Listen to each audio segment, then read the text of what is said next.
The police have warned members of the public against holding unlawful assemblies, saying that they can still be stopped despite a decision of the Constitutional Court issued on 17 March 2023 annulling Section 5 and 10 of the Public Order Management Act 2013 last week. Sections 5 and 10 had imposed penal sanctions on organizers and participants in peaceful public meetings, including demonstrations and assemblies. However, in an unanimous judgment, 5 judges of Constitutional Court led by Justice Elizabeth Musoke held that the charge of disobedience of statutory duties against the protesters constituted an impermissible limitation on their rights to freedom of assembly. The court decision means that no person can now be criminally charged for organizing or participating in a peaceful demonstration without first seeking permission from the Inspector General of Police, as envisaged under the impacted sections 5 and 10 of the Act. However, police spokesperson Fred Enanga insists that the court ruling did not remove the powers of the police to regulate public meetings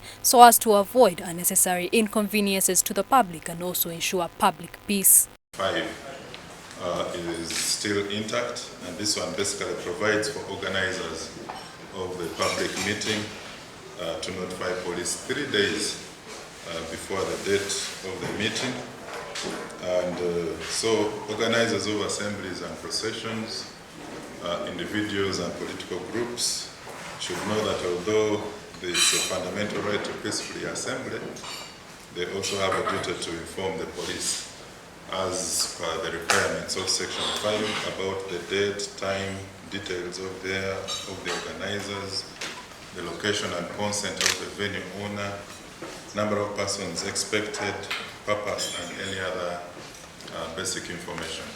Enanga added that other criteria expected to be met by the organizers of public meetings, including having a traffic flow plan, sufficient stewards, and coordinating with police, are still necessary to maintain security and is punishable if not adhered to.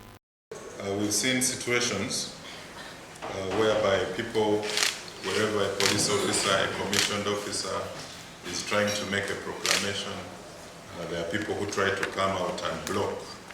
that process. That is a punishable, it is an offense which is punishable, and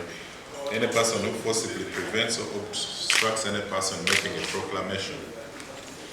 is punished under Section 68 and is liable to imprisonment for 10 years. Enanga's caution comes a few days after the police last week unveiled a new fleet of vehicles majorly to control riots and disperse illegal assemblies. Enanga also warned the public against noise pollution, hooliganism, road destruction, and littering because they are punishable and the police will not leave the violators scot-free. Mary Prima Awor, Church of Uganda Family TV News at 8.